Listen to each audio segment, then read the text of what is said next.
Welcome back to the Drop-In Self-Care Day by You Define Wellness. So I have a treat for you guys right now. Robert Sanders with Mental Health and Peace has been a frequent guest speaker at some of our events lately, and his information is always timely, always good. So it is my delight to bring him to you tonight, talking about emotional balance recovery. And with that being said, Robert, I'm turning it over to you. Well, thank you, Denise. Thanks for inviting me here. I'm really excited. So we're going to talk about um, em, em, emotional balancing. Um, and so, have you ever heard saying he's not running on an even keel, or he's unbalanced, or he's one step over the line? He's off kilter. He's unsteady. Well, it's a lot of he's in there, isn't there? Okay, but imagine if you're walking on a tightrope, and as you're standing there on this tightrope, the wind is blowing against your body and you're making these adjustments. The line is swaying back and forth and maybe bouncing a little bit. And we're doing everything we possibly can physically to stay on that tightrope. Now, that's kind of scary, isn't it? Okay, I understand. But we're physically balancing. It's something that we notice, we see it in ourselves, we see it in other people, being in balance. In fact, if we weren't in balance, we'd just fall over. Right? Well, we don't want to do that. But how about what do we do when we are having emotional difficulties? How are we in balance emotionally? We can't see it. We sort of notice it, but we live in the heat of the moment, and so we can't see it. But what can we do? Well, let's talk about that a bit. First of all, understand that we as people are designed to operate with a full range of emotions. Now, see behind me here, I have this beautiful drawing. All right, it could have been Mona Lisa, but I decided to do it my way. Anyway, you see this little line here? That's like the center line, the homeostasis line, and I'll talk more about that. And then above is happiness, and below, sadness. Now, there is a lot of different emotions between happiness and sadness, but we'll just use happy and sad for the purpose of this talk today, okay? So let me explain to you a little bit about this homeostasis, this equilibrium. Now, I like cars. I go out on a Saturday and a Sunday and I get underneath my car and get under the hood and I start working on it and touching things and turning the screws and tightening and loosening and do all that. And after a while, I'm just in the zone. I'm in the flow. It's just happening and everything is good. I'm just enjoying myself, my own company. I'm my best fan and I'm having a good time. And so I am in homeostasis. Most people operate from that point because it allows us to be efficient, productive. Um, we all of our senses are focused. We're neither really happy or sad. We're just there in the right spot. Okay.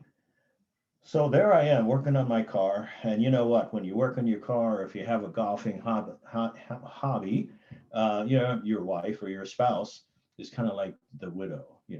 So instead of being a golf widow, she's a hot rod widow. But she comes out, brings me a hot cup of coffee, with cream and sugar, and there's a donut, and we have a nice conversation. It's just a beautiful conversation.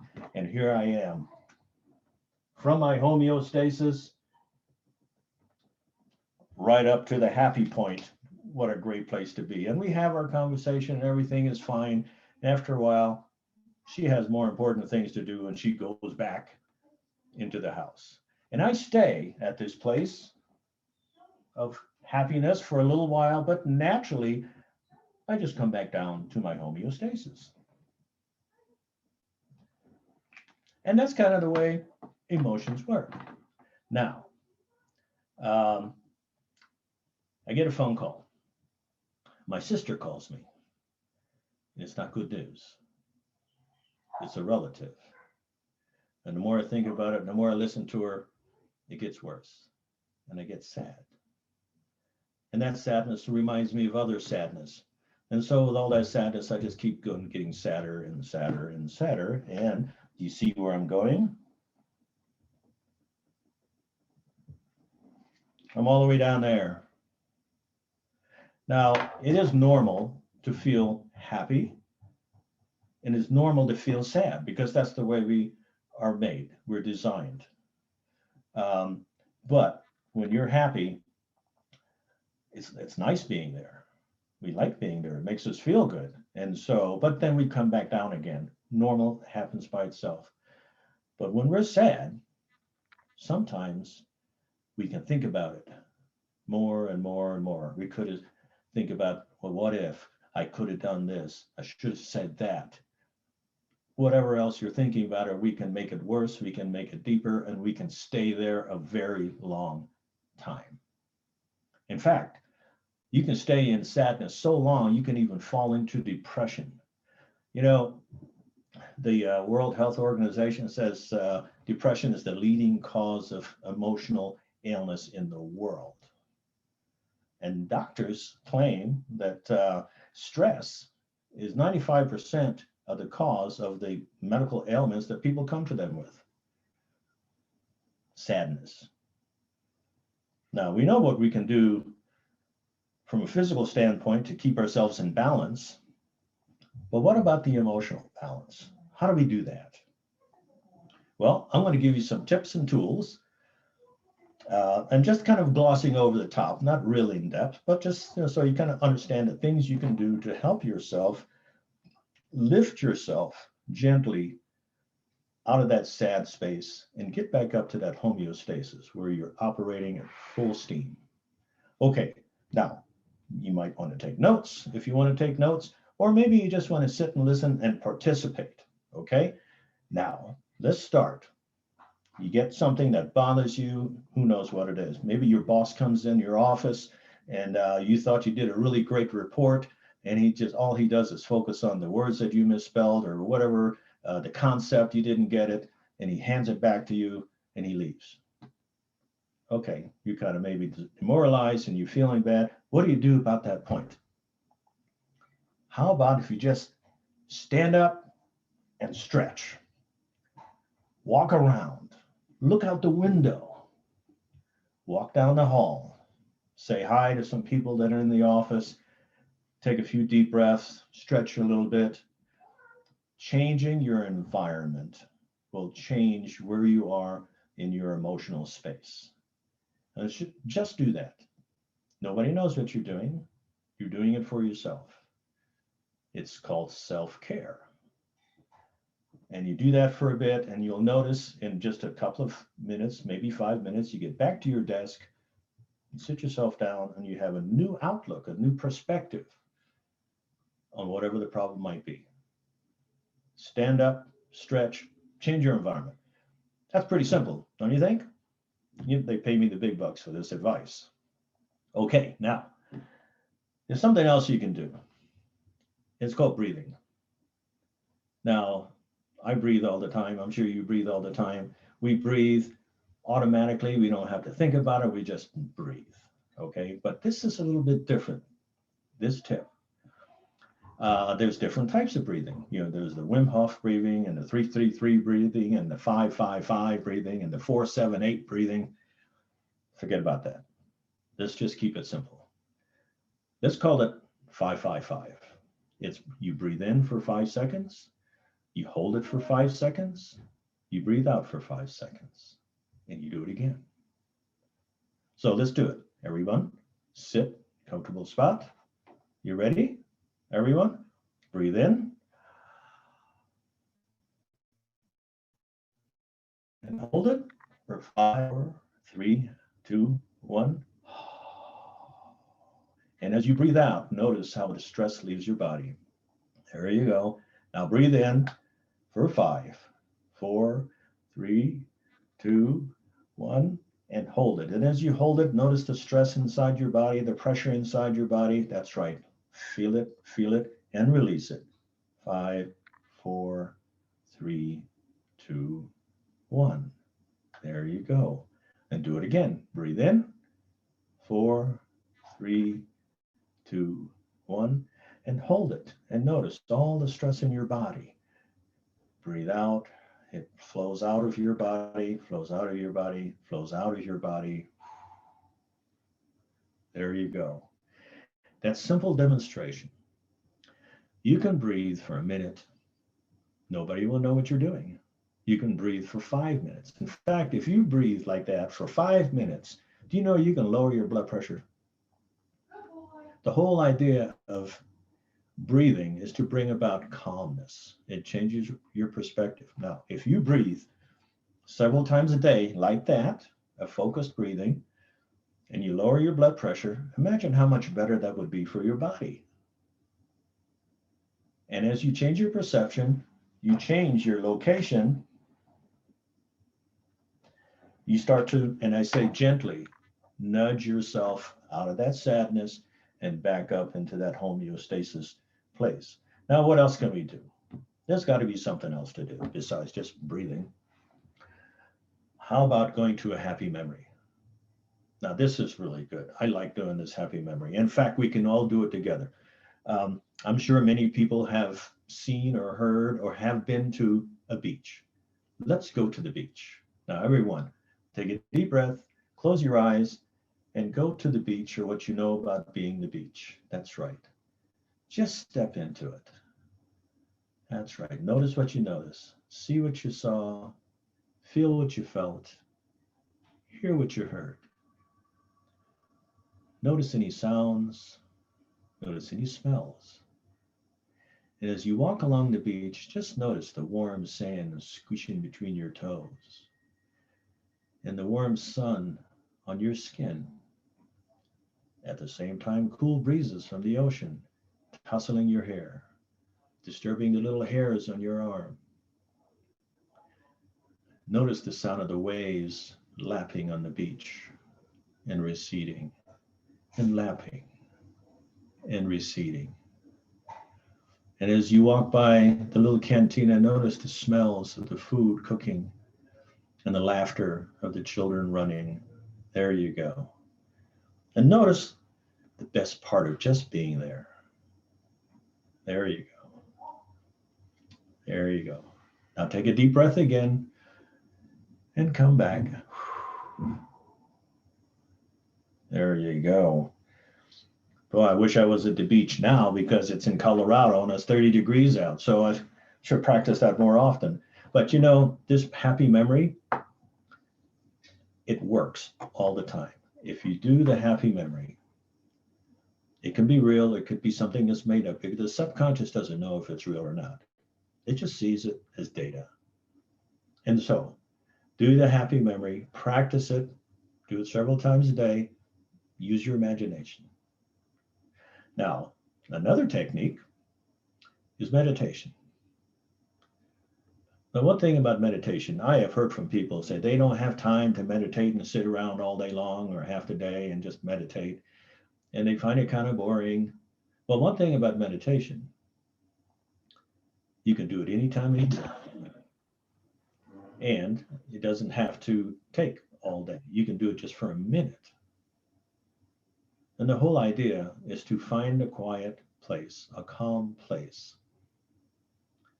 and just focus on something. Usually the best thing you can focus is on your breathing. So here we go, breathing again. So focus on your breathing and notice the breathing in and out. And just focus on that. And as you're focusing on your breathing, notice thoughts will come into your head. That's okay. Just gently nudge those thoughts aside and go back and focus on your breathing. And continue doing that. And do that for a minute. In fact, we've done it for 30 seconds here, just for a minute. Just breathe, nice and easy. Focus on the breathing. There you go. As you breathe in, notice the feeling of the air going through your nostrils and maybe coming out your mouth, how your lungs fill up and then empty. Those sensations, just focus. And when your mind wanders, just gently come on back. And there you go. You can meditate anytime, anywhere. Now, the more you meditate, the better you get at it. You know, We're making neurological connections and changes within our body, new neurological pathways. So practice, the more you practice at anything, the better you get. So meditation is a good, tried, proven technique for calmness. Now, let's go to mindfulness. Now, mindfulness, as you notice, a lot of these techniques are all interconnected. And mindfulness is something that I like to do often. Now, here's what you can do. For instance, next time you get done with dinner and it's time to do the dishes, instead of putting the dishes in the dishwasher, hand wash those dishes. And as you stand there in front of the sink, leaning up against the sink, just notice your weight against the sink, against the counter. And as you fill the sink full of water, just listen to the sound of the water as it goes into the sink. When you put your hands in that water, notice the warmth. What a comfortable feeling that is. And as you pick up the dish to wash the dish, notice how you have to hold it. Notice the weight of it and how you have to hold it because it's slippery now. And as you wash and all the motions and the bubbles, just a good feeling. And just focus on that. You know, many people live in the past. A lot of things have happened to us in the past. Some good things and sometimes not so good things. But if we live in the past, know this. Does the past exist? Where is it? Show it to me. Things that have happened in the past happened, yes, but they're not happening anymore. Past is gone. So when you spend all your time living in the past, you know, being regretful and resentful and helpless and hopeless about things that are no longer exist, what's going on there? And then there are many people, I do it too. We live in the future. Think about things that could go wrong. We feel that feeling of anxiety, of fear. I'm not good enough. Oh no. Well, does the future exist? Where is it? Only in your imagination. It doesn't exist yet. But yet we are suffering emotional feelings about something that doesn't exist. That's called the future. The only time that exists is right now, this moment. It's called the present. And when we are mindful, we are living in the present. And that's the best place to live. I mean, if you're washing dishes, you're standing there, you're secure, you're feeling good, you're breathing, you're enjoying the sensations, that's living. That's what you're doing. The present continues to move. This moment, now this moment, now this moment. You see? Be in the present. Mindfulness. And of course, visualization is another thing you can do, another tip. When you imagine how things are, we usually might imagine negative things, things that are going to impact us in a negative way. And we start to feel sad about it and remorseful about it and whatever other feelings that we have about it. But with our minds, we can do anything we want. And why can't you take something that bothers you and just change it? Make it how you would want it to be. Let's do that. So take a deep breath and close your eyes and go to something that happened to you. Nothing really dramatic, but just something that happened to you, just sort of irritates you, and just notice it. And in your mind, notice the beginning and the end of it. Now, use your imagination and make it the way you would like it to be. That's right. Change it. Make it like you would want it to be.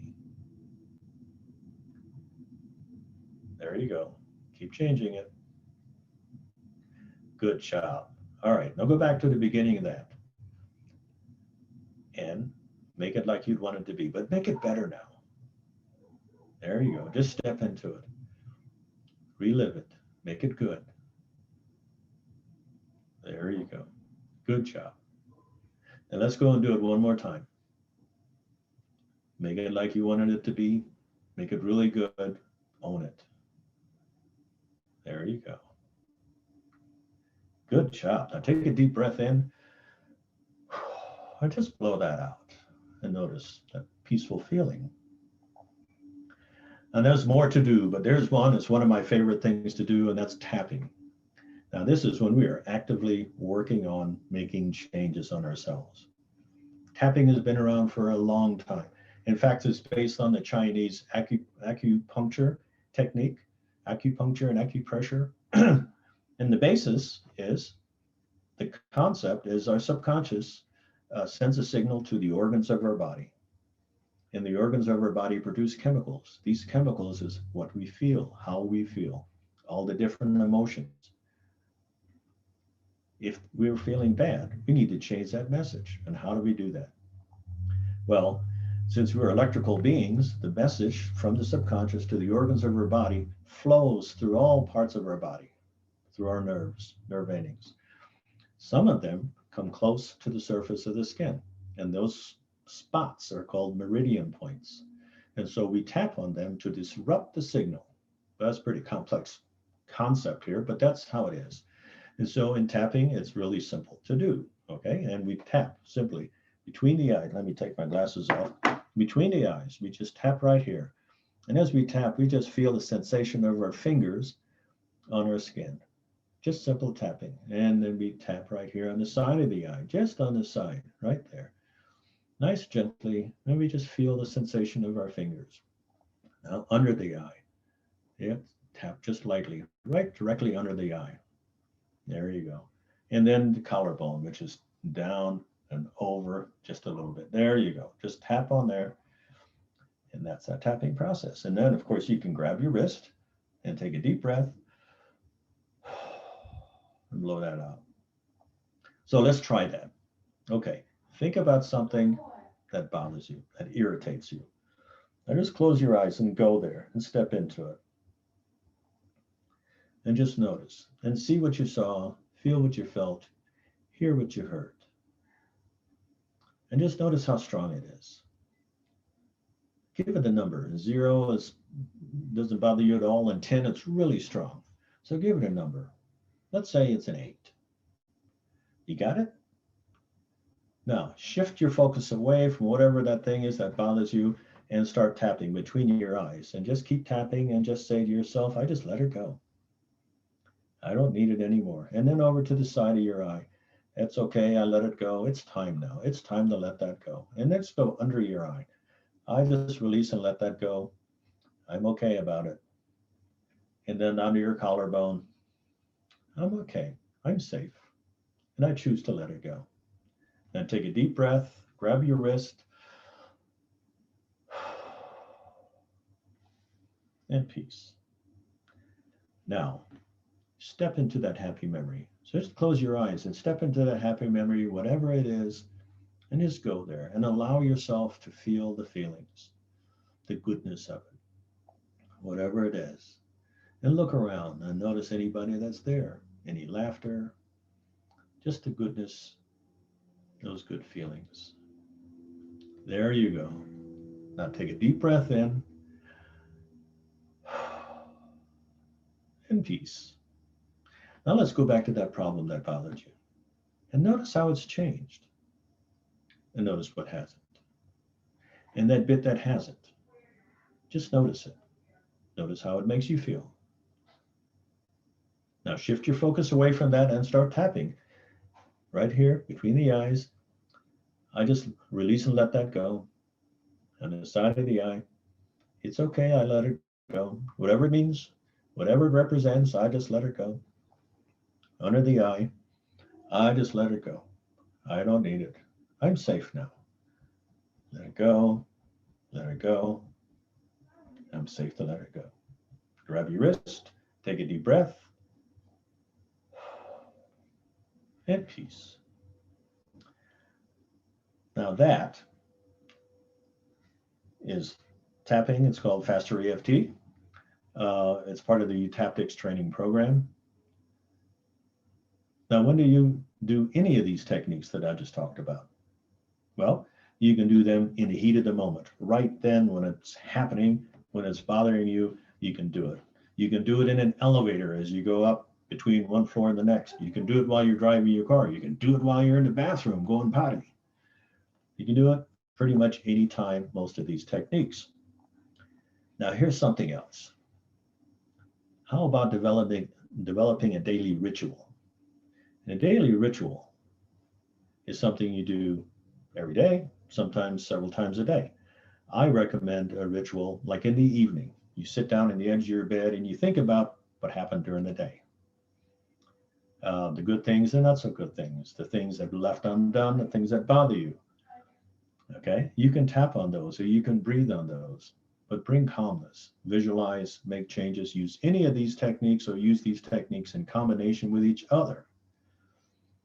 And then think about sleeping and visualize yourself just sleeping peacefully like a baby, comfortable, secure, warm, not too warm. And then turn off the light and go to sleep. 5 minutes maybe. And when you wake up in the morning, do the same thing. Think about what you have coming up throughout the day. Any anticipations, any fears, you can tap on those or breathe through those. And spend about 5 minutes just kind of setting the intention for the day, what you want to accomplish, how you're going to accomplish it, and just see yourself doing it, being the person that you are. There you go. And then you just go on about your business. Okay, so now you have several tips on how to get yourself back in balance, emotional balance. Okay, it's great to be happy. Wait a minute, I need to fix this. We're back in balance. It's great. It's great to be happy. We can experience the sadness, but we need to get back in balance because that's where we operate the best. That's where we're meant to be. I encourage you to do this on a daily basis, all of these techniques. However, if you do have a problem that's a little bit heavier than this, that these techniques are going to work, give me a call, contact me. We can work together and we can work through it. Now, you can contact me at robertsanders.utaptics.com. That's Robert Sanders, EUTAPTICS @gmail.com. Robert Sanders at utaptics@gmail.com. Well, that's it for all the tips I have today. I hope you enjoyed this. Remember, do them often, every day. Make yourself feel good. Stay in homeostasis.